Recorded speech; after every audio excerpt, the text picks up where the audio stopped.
Welcome to The Terrible Take, a daily segment telling Steelers Nation what's on our mind. I'm Alex Kozora. Okay, I swear this will be my last installment wrapping up my NFL Draft nostalgia kick.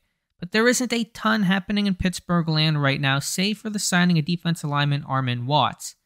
If you heard yesterday's take, you know I'm listening back to old draft broadcasts, 2010, 1998, and for me, most recently, 2004, the quarterback class of Eli Manning, Phillip Rivers, and, of course, Ben Roethlisberger. It feels like every draft year we talk about how wild and crazy it was, how unpredictable, how shocking, how chaotic it felt.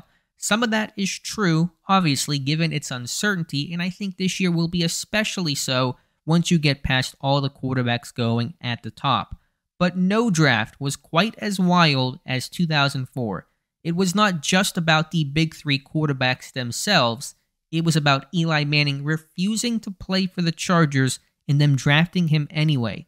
Watching the broadcast back, the awkward tension in the room leading up to the pick and after the Chargers took him with the intention to keep him is insane. If that happened today, if Bryce Young refused to play in Carolina and the Panthers still grabbed him, that would be off the charts. Mike Florio would lose his mind. It'd be 10x the Aaron Rodgers coverage.